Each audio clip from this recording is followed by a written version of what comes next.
Welcome back, ladies and gentlemen, to the HGC 2017 finals as we are heading into game number 3 to find out who is going to be advancing on to the decider match here in Group B. And yesterday we had a lot of 2-0s, 2-0s, 2-0s. Today, not a lot of 2-0s at all, a lot of 2-1s, and we're going to be going swiftly into game 3 here. Let's find out what battleground we're going to be heading to, as it will be dark-sided once again, and it's Infernal Shrines. Oh man, I mean, me and Grubby were discussing this off air as to where they would go for this one, what remains. Dragon Shire and Tales of Doom really sprung to mind for me. Infernal Shrines was my initial thought, but then we discussed that this really works in favor of BTG as well. You know, stylistically, the Chinese region has played Infernal Shrines differently than most other regions. Pretty much the first before others did so. A lot of Rhaegar, Greymane side split push during the objective, Illidan, Genji. I feel like as a whole in their meta they understand this, that the punish for value can be a little bit understated, and that if you do send 2 very strong pushers to another lane, you can literally just go for keeps right away. 1 year ago at BlizzCon, you saw Illidan taking down Keep by himself. I mean, I would say that point goes even further. Just what we saw in game number 2, if they are picking heroes now that allow for them to just go, I can see them working very well with the Punisher if they do go for that shrine as well. Yeah. I think this battleground could work out for BTG. I'm very surprised DS Darksided here picks this battleground. Game number 3, time to find out who moves on to the deciders match. 1-1 currently, Darksided versus Beyond the Game. Yeah, I mean, it just gets me worried, right, between the ideals of this is Darksided saying, we are a very aggressive team, we want to bring that aggression towards you. Typically speaking, back home, when they do face against a team like Nomia, they try to avoid the split push, they try and force those fights, but up on a global stage when you're versing these kind of caliber of teams, it's not going to be that same story. Oriole is going to come out this time, as they ban away the right wing, trying to deny already some of those globals. Now, with that all being said here, you know, we kind of point towards Beyond the Game as probably being a battleground that would work in their favor. You think back to ANZ, and you think of Nomia. Nomia loved this battleground. Typically, they would take a lot of teams to this battleground when they wanted to earn a win. Darksided might have something up their pocket or up their sleeve here that they want to pull out and try to take Beyond the Game out with. So, don't want to beat up too hard on Darksided. I just feel like going to a bigger battleground that stresses Beyond the Game and doesn't allow for them to really fight where they want to could be an advantage for them. I mean, you can make the argument that yes, they're quite used to it, given that Nomia really is their practice partner back home, but it just brings me that sort of level of anxiety of thinking, is this really the direction you want to go to, knowing that a team like BTG is quite comfortable there as well? You'd be anxious either way. Well, ANZ on match point. I mean, my hands are shaking, and I'm still watching, but hey. Of course, you are an objective caster, but you do happen to be from thereabouts. It's difficult to betray your emotions there, isn't it? Uther Vala comes out. It's a pretty high Vala prioritization. Yes, it is. Want to take it away from Beyond the Game here.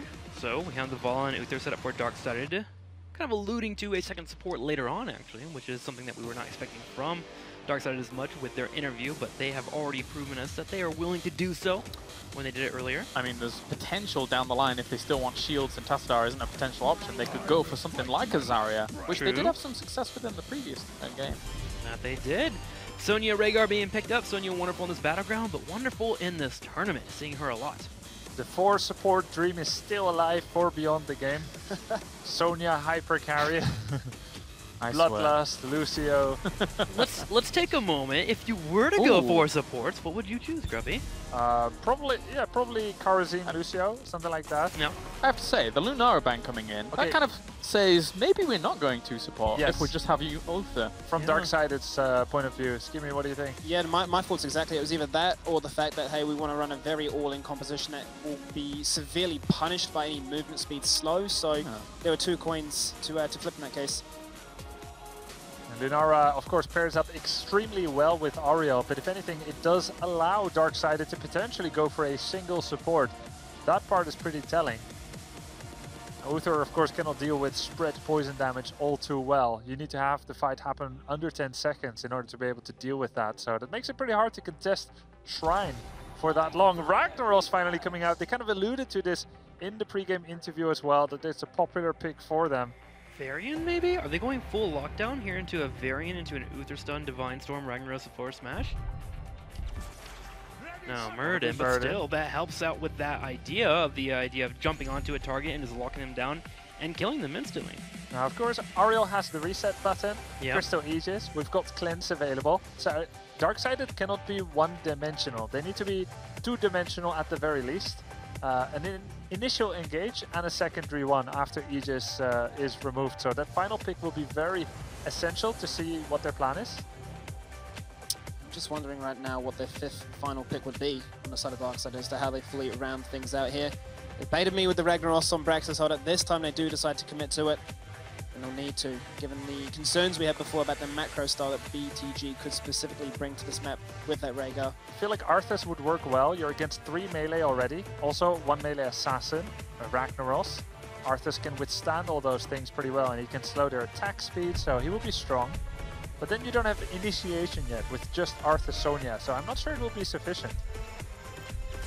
Arthas, there he is, into the Greymane. So, a bit of a tanky front line here for Beyond the Game, and it looks like they will need it. Aegis in particular wants to be used well for this Ariel. Now, for Darksided, if they are wanting to go for the blow-up possibility, we need a little bit more upfront damage here, even with Sulfur Smash. So what's the second layer of attack by Darksided? After the dust clears and Aegis pops, who will follow up? Chromie is possible, but against Sonya, Arthas, Greymane, Chromie is a tough sell. With Slowing Sands, it could work though, and you can aim the Chromie shot into the Aegis when it ends. You can also go Gul'dan, try to get a monster Horrify. My first thought is straight into the Greymane, but with him being taken away, Darksided decides that Zarya will be their answer here. Now, Kalaris, you said Zarya before on Battlefield of Eternity works out great. You aim the shields for the Li Ming shots. Yeah. It's not nearly as clear cut here. Feel the Heat seems to be the winner in this case, I'd argue, given that this composition is going to be running face on towards you, right into the mix of the fray, right? So Feel the Heat would find a lot more value this time as opposed to the Grenadier that we typically see in the ideals of like a Battlefield of Eternity map. But this is Demise really just saying, this is a hero I feel comfortable on. I actually had a bit of a discussion with him off air saying, don't play these kind of sort of turtley heroes. You're known for aggression. Don't sort of sit back and chill. Get amongst it and cause some chaos. I do think he was the key hero, the key player, arguable of course, in Battlefield of Eternity. Zarya killed the ETC when there was a 4-man mosh pit on his allies. The shields were sublime. He had clearly had good experience and prowess on Zarya. So I do like him taking a comfortable hero. You don't want to go to something extremely new in your final map of the tournament, if that's what it will be. You want to look back at something like, we did what we know well. Yeah. I want Darksided to be incredibly aggressive in the early game here. I want a 3-man lineup running into turrets, trying to break them down with the Zarya. I feel like if they go into even footing into a shrine phase, I give it to BTG here. They have a safer way of clearing the shrines. They have their Sonya and the Greymane. They have Ariel to kite back towards. They can control corridors very well with the Arthas. So Darksided in the early game, I want them to be devastating to turrets and get that experience. Are you still making a case for Lava Wave in this comp given the other one? No. I'm not. We won! We won, team! I think Sulfur Smash is the way to go here. Lava Wave, it can work out to a degree, but I mean, you have Sonya who's going to be on the off lanes no matter what. You don't really need that split push pressure unless you're trying to get an experienced lead, or you think you're going to lose so hard in the Punisher phase that you just defend, and try to catch a Lava Wave. All right, well, make sure out there to keep voting for who you think your favorite team is going to be trying to come out of this over on Twitter with the hashtag DS or the hashtag BTG, as our commentator team is ready to go and find out who is going to be moving on to the decider match, Darksided or BTG. We're not only excited about the match, we're also very excited to see that Trixler finally saw the light and realized that Lava Wave is useless. Yeah. Outside of that, though, what do you think? I mean, I don't think anything beyond the Lava Wave. Yeah. That's all I have to say. No, I think it's going to be exciting. I think the Zarya we saw was really, really good in game number 1. The expulsion zones, I think, helped win them those longer fights. And against an Arthas, especially, Arthas will actually not be able to aggressively hit those Howling Blasts because he's expulsion zoned off. Then gets stunned, he's going to get caught, doesn't really have any escapes. So I think if executed well, I kind of want to give the edge to Darksided here. Yeah, I'm actually really excited for the game here. Of course, it's the 3rd map, and the tournament life of the team is literally on the line here. So we're heading into that deciding map into Infernal Shrines. Let's find out which one of the 2 teams will move forward to the last and final game in Group B, which is, of course, going to be the match against Team Freedom. That's right. Let's jump into this game right now as we head into Infernal Shrines. In blue, we will have Darksided here, the Australian and New Zealand representatives. Moops on Uther. We'll have Hacky on the Vala. Of course, Demise this time on the Ragnaros. It will be Robodoba on his trademark Muradin, and Sashin on Zarya. And to the right side of the map, it is Beyond the Game with Infinity on Greymane. We have ST on Sonya. Good for the Shrine control here. Molly on Rhaegar, we see 365 on Oriel, the double support setup, and all the way up at the front, it's Ego on Arthas. It's going to be a very exciting one. I like Robodoba, again, getting this Murd, and they're prioritizing that for him. He's shown how survivable he is on this hero. You and I were talking, during that drafting. How many times has he actually died in this series? I think very, very few. Yeah, it's crazy. On map number 2, he didn't die at all, even though the game turned against them. And I can't remember him falling in game number 1 either. He has the reputation of being the tank that never dies in his region, and that is well deserved, obviously. Also, this game, all banter about Lava Wave back and forth aside, like at this point, we know that Darksided and the Australians every now and then pick that talent, and there are ways how you can find value here, but of course the one-shot potential with the composition they have is definitely strong if you go into the Sephora Smash.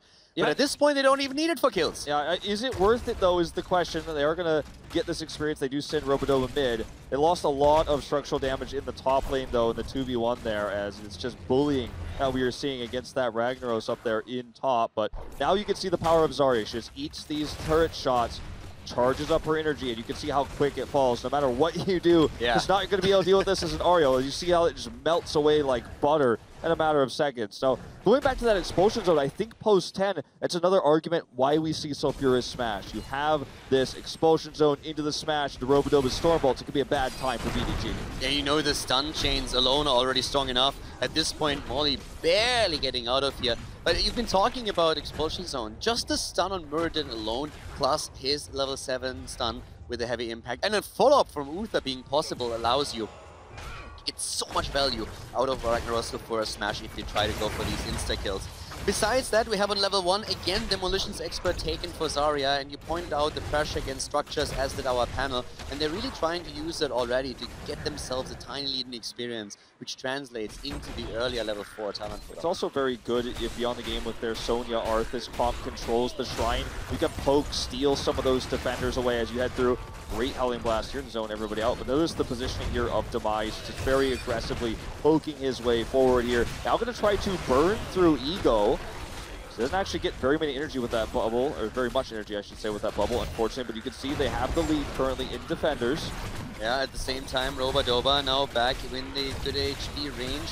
As third win here on level 1, it definitely helps him out. Once again, the lockdown attempt against Moops in trouble. Heals himself. Uther barely getting out of there. As we see once again, Ragnaros committing to his trade and starting to rain hell on Beyond the Game. This is so well timed as well. Beyond the Game had full control there with that Oriel heal. Everyone got up to near full, but because of that commitment to the Molten Core, it's just going to be an easy way for Darksided to grab this. Now, not only are they going to grab it, they're going to delay this, clear the wave first to make sure that it does the maximum amount of damage. Yeah, it's extremely important that if you commit to Molten Core to grab a Punisher, that you time it well, and they did it as they already had access to 20 stacks, so they got the rest of the minions with the Molten Core, now claim the first Punisher, and thanks to Zarya in particular, they can start burning through these structures as we have Ragnaros mirroring the movements of Sonya in the mid and bot lane to make sure that they're not missing out on any lane experience. It just gives us so much extra poke when they go for this Demolitions quest at level 1 as well. You can see everyone's kind of forced to stay back on Beyond the Game, and even though this is an early Punisher first of the game, pre-4 minutes, this wall down cleanly. Uther is in mid, already clearing this up, and I do like the Beyond the Game grabbed a cap, did send Ragnaros bottom, but Darkseid isn't really missing any experience. It has sent Sasha down as well, and in fact, they're going to try to commit to this. Nice, holding a Stormbolt back until he is guaranteed to get the stun, and he does. We have SC trying to, but he barely gets away. Close call, and now Beyond the Game is moving in and trying to get a counter kill. Robodoba gets healed.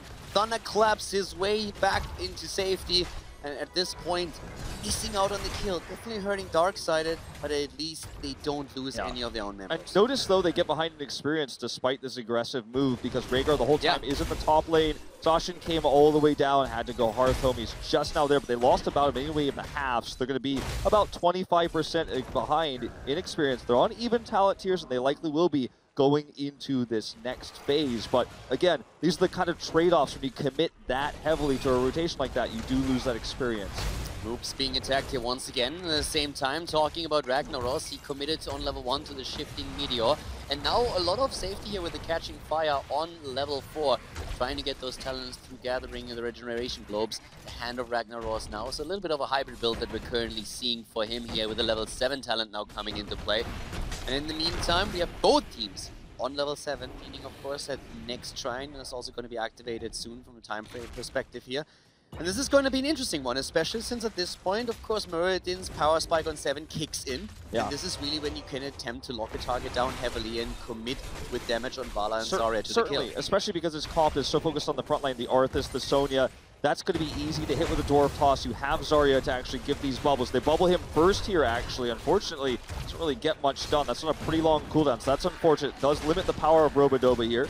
They're just going to kind of fight towards the left side. Of course, should be available very soon, if not already. So they're just going to try to get to a point where that can help secure them, those final defenders. Robodoba just trading here a little bit. These bubbles a little bit mistimed, unfortunately. Again, limiting the energy of Demise here. Beyond the Game is ahead, and they also have that camp at the top lane just now falling, so they got some value from it too. Here comes once again Demise. Low Robodoba has to jump out. Beyond the Game with the lead in minions at this point. Assassin is committing to the shrine again, but Arthur zoning out everyone to the left. And Zarya in particular is having such a rough time.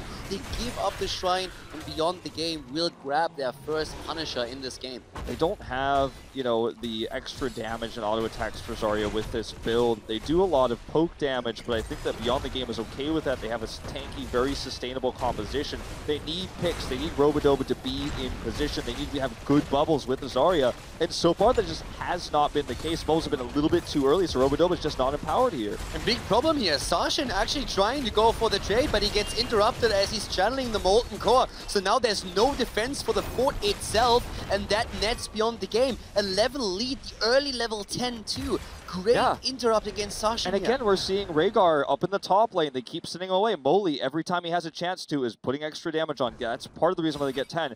Demise, oh, so lucky there. Good dodge there, I should really say, because it actually was his well played move. But he came down to try to help them get 10 as he sees Rhaegar top. If he had been killed there, it would have been even worse. So good rotation from Beyond the Game. Good dodge here again from Demise. There's just nothing he could do about this camp, so further map control given to Beyond the Game before Darkseid gets that very important level 10. I really like Darkseid's early game, the attempts to get kills through the rotation, them committing to the first Punisher like they did, even with Molten Core. But now you can really tell that Beyond the Game is starting to take control of the map.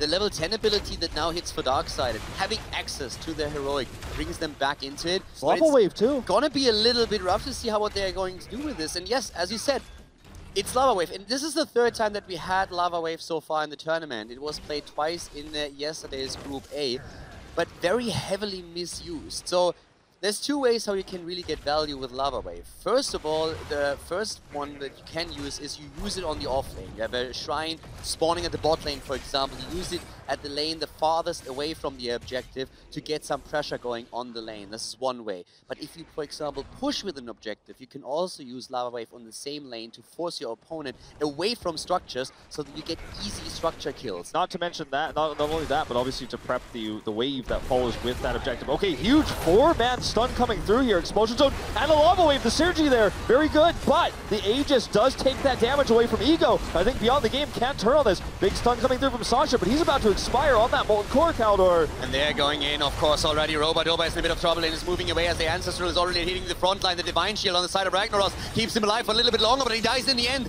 Either way, at this point, a 5 versus 4 in favor of Beyond the Game. The Lava Wave combo not getting any value here as Aurea reacted lightning fast and denied everything to Darkseid. Yeah, it was really well played, and now Molten Core not available for this. I mean, Sasha's dead, he's not up for 5, but they already have control. They are going to do a good move here, try to push top. They've got that Zarya, so they can push this down really fast, but I just don't know if this is going to be as good as what they're looking for. That was still a pretty cool move. I mean, I like this. At this point, you can also try and commit to the fort itself. The problem is there's no minion wave pushing in with it, so you have to tank the damage yourself, which you can't afford to do.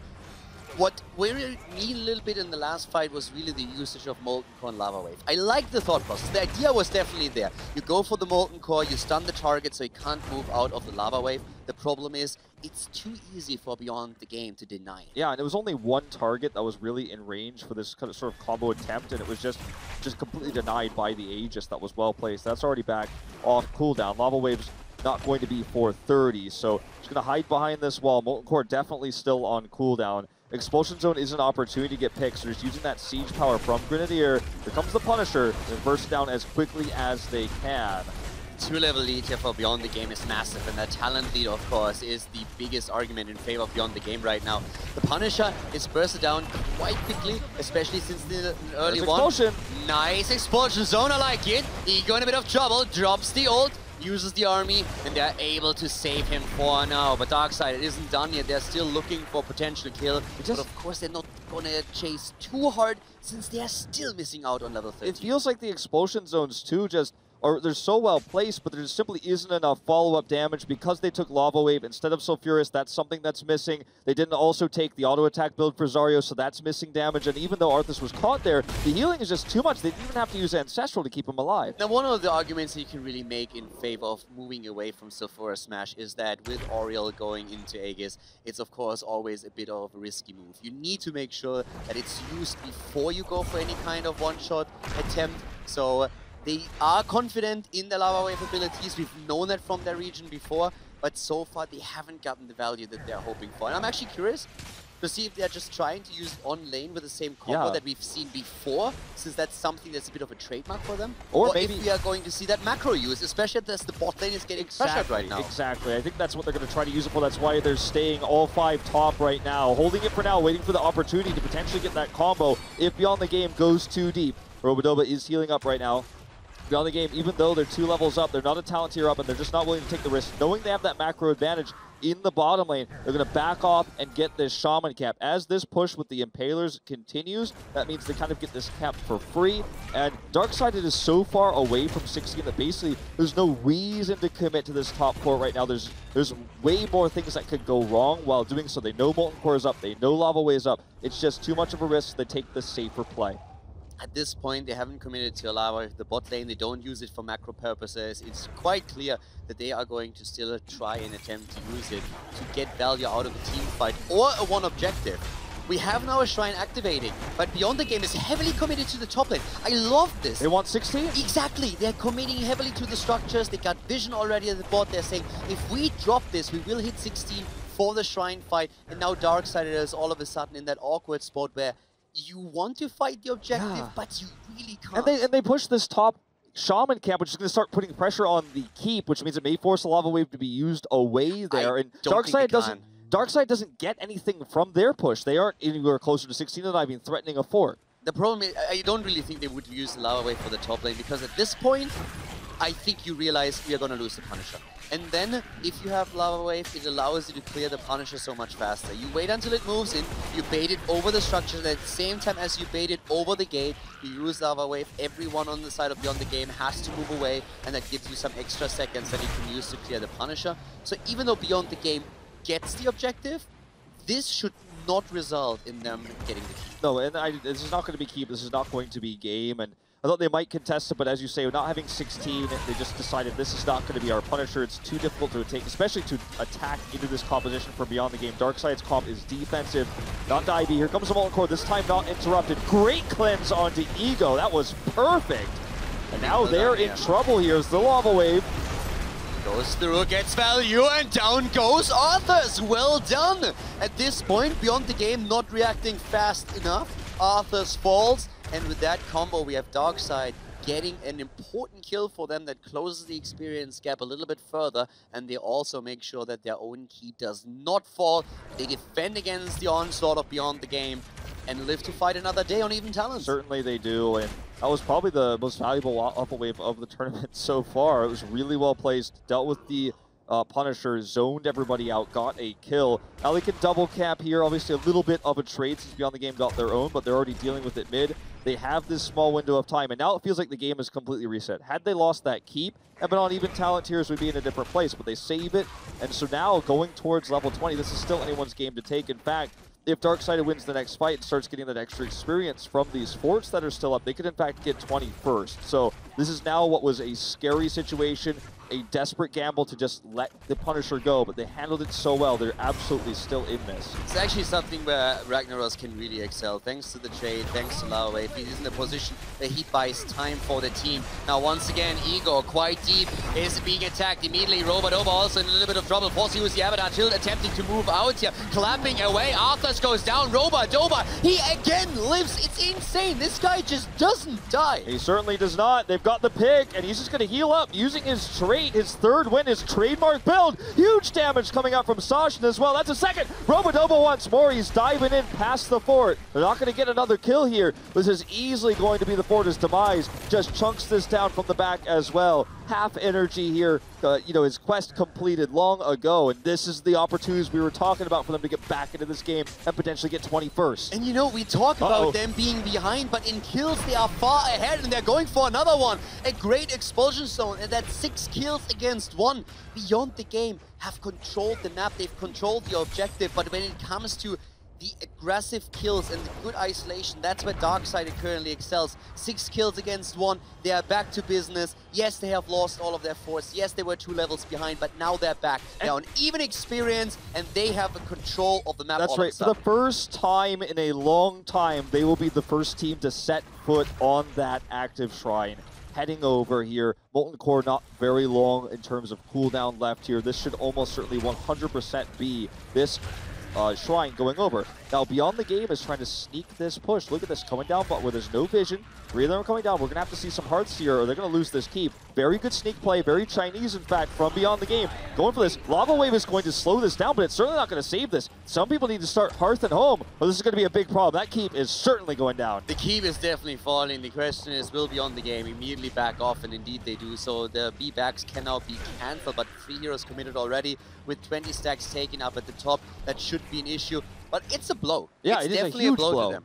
On the other hand, once 20 is reached and you go for your 20 Talon on Ragnaros, we have the double wave and the cooldown reduction. So then you can also focus Lava Wave on not only attempting to use it in team fights, but it's also going to become a better tool for macro control of the map. Yeah, you don't feel like it's such a trade-off to use it. Oh, look at this though. Aegis used so early. Expulsion Zone's going to knock him in. Huge heals coming through. Moly does survive. Robodova in a great angle here though. The problem is Demise is too low to really get into range to do damage. Beyond the Game gets a good trade here, and they might actually be able to turn this to get this shrine. I have to give a bit of a shout out here to 365 on his Oriel, always interrupting the attempts to go for Molten Core. This is the 3rd time now that he was able to just hammer Sashin into a wall, because that could have wrecked their entire comp in that situation. Well done by him. ST on the other hand, on the Sonya now with the Poison Spear, doing a ton of damage against Haki, who's already on the retreat there, hiding back. Nice. Ragnaros moving in, but Zarya's down, and so is Vala. Oh, that is a triple now as well with the kill here onto Uther. He can provide a little bit more healing. Doesn't have 20 though. This actually could be the beginning of the end for Australia, New Zealand here in this tournament. Sashin now getting very low, trying to heal himself up. Robodova's trying to come back and peel for him. Can they get this kill to infinity? Looks like just barely not. He does disengage out, and now Robodova on the wrong side of the map.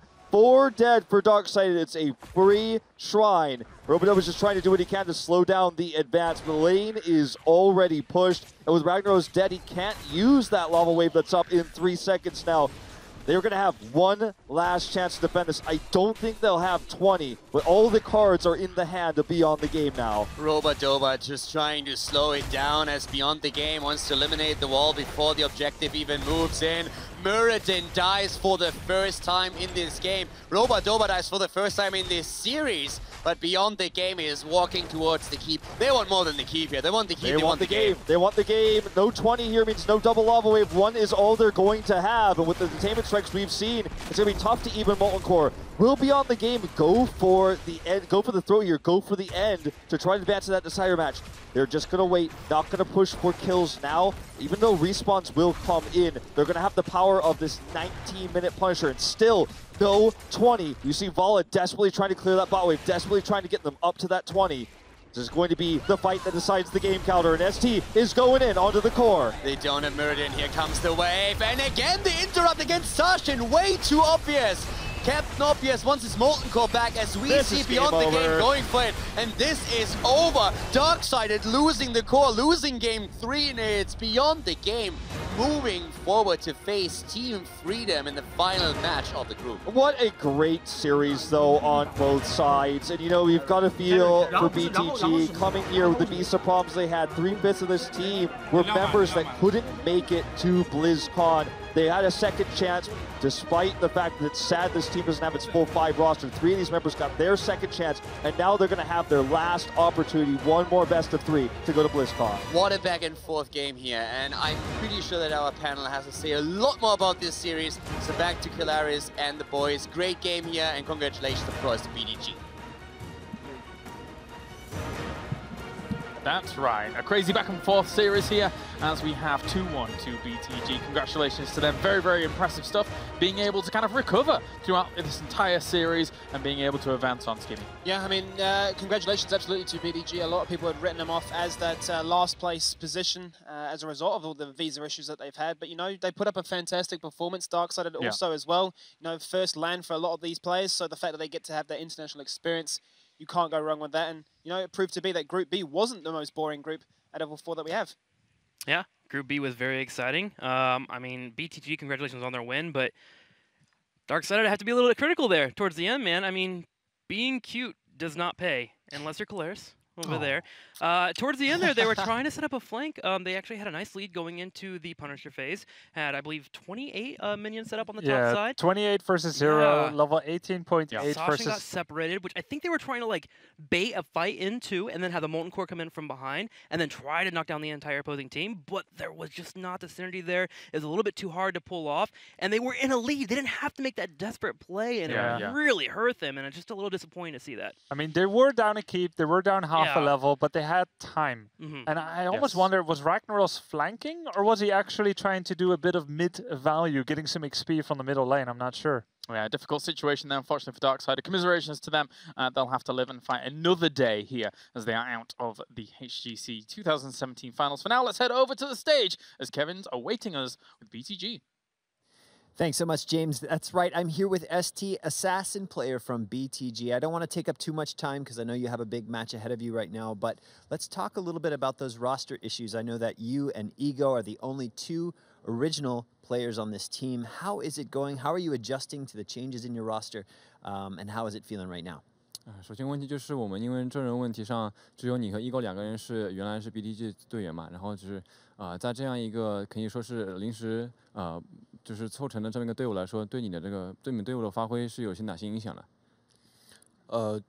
首先因为我们只有2位成员来自原来的 BTG， 所以我们的战术指挥还有 BP 手全部换了，之后我们打的位置也会有调整，所以说对我们的影响是非常大的。